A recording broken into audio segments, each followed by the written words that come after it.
بسم اللہ الرحمن الرحیم۔ شب برات ماہ شعبان کے 15ویں رات بہت فضیلت والی رات ہے۔ احادیث مبارکہ میں اس کے بہت سے فضائل وارد ہوئے ہیں اور اسلاف امت بھی اس کی فضیلت کے قائل چلے آ رہے ہیں۔ اس کو شب برات کہتے ہیں اس لیے کہ اس رات لاتعداد انسان رحمت باری تعالیٰ سے جہنم سے نجات حاصل کرتے ہیں۔ شب برات کے متعلق لوگ افراط و تفریط کا شکار ہیں۔ بعض تو وہ ہے جو سرے سے اس کی فضیلت کے قائل ہی نہیں، بلکہ اس کی فضیلت میں جو احادیث مروی ہیں انہیں من گھڑت قرار دیتے ہیں، جبکہ بعض فضیلت کے قائل تو ہیں لیکن اس فضیلت کے حصول میں بے شمار بدعات، رسومات اور خود ساختہ امور کے مرتکب ہیں۔ عبادت کے نام پر ایسے منکرات سر انجام دیتے ہیں کہ لمن والحفیظ۔ اس بارے میں معتدل نظریہ یہ ہے کہ شعبان کی اس رات کی فضیلت ثابت ہے، لیکن اس کا درجہ فرض و واجب کا نہیں بلکہ محض استحباب کا ہے، یعنی صرف مستحب ہے۔ سرے سے اس کی فضیلت کا انکار کرنا بھی صحیح نہیں اور اس میں کیے جانے والے اعمال و عبادات کو فرائض و واجبات کا درجہ دینا بھی درست نہیں۔ یہ شعبان کی 14 تاریخ کے سورج غروب ہونے سے شروع ہوتی ہے اور 15 تاریخ کی صبح صادق تک رہتی ہے۔ حضرت علی رضی اللہ عنہ سے روایت ہے کہ رسول اللہ صلی اللہ علیہ وسلم نے فرمایا، جب شعبان کی 15ویں شب ہو تو اس رات میں قیام کیا کرو اور اس دن روزہ رکھو، اس لیے کہ اللہ تعالی غروب آفتاب کے وقت سے آسمان دنیا پر اعلان فرماتے ہیں، کیا کوئی ہے مغفرت طلب کرنے والا کہ میں اس کی مغفرت کروں؟ کیا کوئی ہے رزق کی تلاش کرنے والا کہ میں اسے رزق عطا کروں؟ کیا کوئی مصیبت کا مارا ہے کہ میں اس کی مصیبت دور کروں؟ کیا کوئی ایسا ہے حتیٰ کہ صبح صادق کا وقت ہو جاتا ہے۔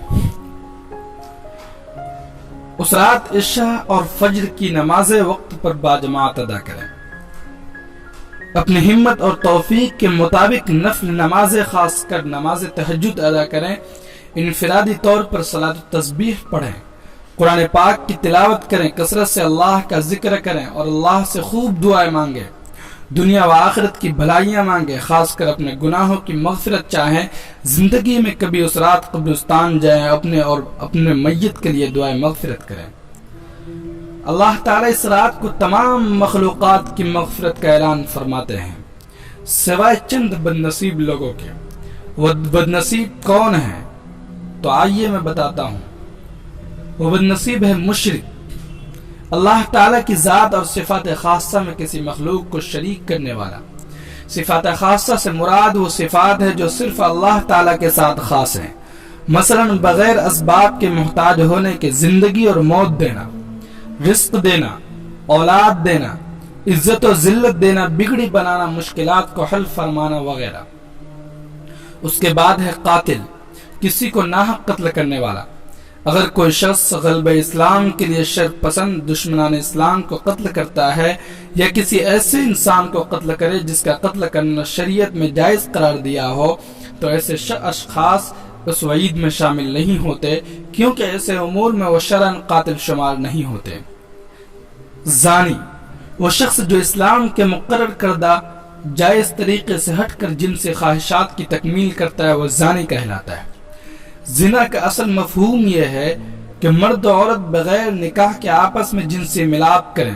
فقہ کرام فرماتے ہیں کہ زنا اور لواطت دونوں کے لیے وعید ہے، یعنی کوئی مرد کسی عورت کے ساتھ یا کوئی مرد کسی مرد کے ساتھ یا کوئی عورت کسی اور عورت کے ساتھ جنسی ملاپ کرتے ہیں تو یہ سب عرف میں زانی شمار ہوتے ہیں۔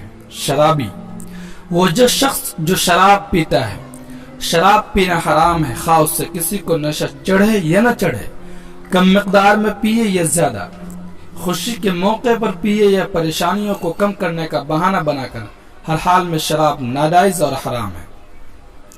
شراب کی طرح دیگر نشہ اور چیزیں مثلا بھنگ، چرس، افیون وغیرہ بھی ناجائز اور حرام ہے۔ متکبر، وہ شخص جو حق بات کو ضد و عناد کی وجہ سے قبول نہ کرے، ایسے شخص کی بھی مغفرت نہیں ہوتی اور غلط نظریات پر جمع رہے، اپنے سے کم حیثیت لوگوں کو حقارت کی نگاہ سے دیکھے، غرور، گھمنڈ، تعلی اور انانیت کی وجہ سے اس کی گردن اکڑی رہتی ہو، دوسروں کو کمتر اور خود کو برتر سمجھنے والا شخص متکبر کہلاتا ہے۔ اللہ کے نبی صلی اللہ علیہ وسلم نے فرمایا، وہ شخص جنت میں داخل نہیں ہوگا جس کے دل میں رائی کے دانے کے برابر کبر ہوگا۔ ایک شخص نے سوال کیا، یا رسول اللہ صلی اللہ علیہ وسلم، انسان اس بات کو پسند کرتا ہے کہ اس کا کپڑا اچھا ہو، اس کی جوتی اچھی ہو۔ آپ صلی اللہ علیہ وسلم نے ارشاد فرمایا، اس میں کوئی حرج کی بات نہیں، کیونکہ بے شک اللہ تعالیٰ خود بھی خوبصورت ہے اور خوبصورتی کو پسند فرماتے ہیں، اس لیے ان باتوں کا تکبر سے کوئی تعلق نہیں۔ ہاں، تکبر یہ ہے کہ انسان حق بات کا انکار کرے اور مخلوق خدا کو اپنے سے کمتر سمجھے۔ والدین کا نافرمان، یعنی جو شخص والدین کا نافرمان ہوتا ہے اور والدین کی اطاعت نہیں کرتا ہے، ایسے شخص کی بھی اس مقدس رات میں مغفرت نہیں ہوتی۔ اس بابرکت رات میں والدین کا نافرمان بھی اللہ کی رحمت سے محروم رہ جاتا ہے۔ والدین کی نافرمانی کو ایک حدیث پاک میں شرک کے بعد سب سے بڑا گناہ شمار کیا گیا ہے۔ دل میں بے بغض رکھنے والا، وہ انسان جو اپنے دل میں اپنے کسی دوسرے مسلمان کا برا سوچے، دل میں محبت کی بجائے نفرت پالے، اس کے لیے پیار کے جذبات کے بجائے دشمنی رکھے، اسے راحت دینے کے بجائے تکلیف دینے کے منصوبے بنائے، عزت دینے کے بجائے رسوا کرنے کی جستجو میں لگا رہے، اسے خوشیاں دینے کے بجائے پریشانیوں میں مبتلا رکھے، وہ شخص کینہ پرور کہلاتا ہے۔ شب برات میں ایسا شخص بھی اللہ کی رحمت سے محروم رہ جاتا ہے۔ قطع رحمی کرنے والا، وہ انسان جو رشتوں کو جوڑنے کے بجائے توڑتا ہے، ایسے شخص کی بھی اللہ تعالیٰ اس رات میں مغفرت نہیں فرماتے۔ دنیاوی معاملات کی وجہ سے بول چال ختم کرنے والا، رشتہ ناطے ختم کرنے والا، خوشیوں اور غمیوں میں آپس میں الگ ہونے والا، قریبی رشتہ داروں، بہن بھائیوں، عزیز و اقارب سے اپنے تعلقات ختم کرنے والا قاطع الرحم کہلاتا ہے۔ یہ بھی اس مقدس رات میں اللہ کی بے پناہ رحمت سے کچھ بھی حاصل نہیں کر پاتا۔ اس رات یعنی شب برات میں بدعات و خرافات کو بہت انجام دیا جاتا ہے۔ مثلا اس رات میں غسل کو باعث فضیلت اور ضروری سمجھنا یہ بھی بدعت ہے۔ ساری رات جاگنے کو ضروری سمجھنا یہ بھی بدعت ہے۔ چند عبادات کو مخصوص کر کے اسی کو ادا کرنا یہ بھی بدعت ہے۔ انفرادی عبادات کو اجتماعی شکل میں تبدیل کرنا، جیسے صلاۃ و تسبیح ہے، جماعت کے ساتھ پڑھنا، بدعت میں شمار کیا جائے گا۔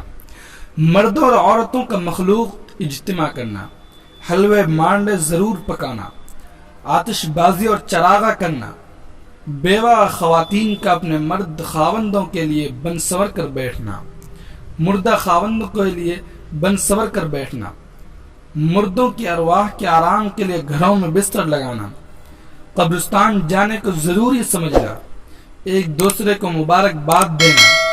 اللہ تعالیٰ یہ تمام چیزیں جو ابھی 10-11 بیان کی گئی، یہ بدعات و خرافات شمار کی جائے گی۔ اللہ تعالی ہمیں شریعت پر عمل کرنے کی توفیق نصیب فرمائے۔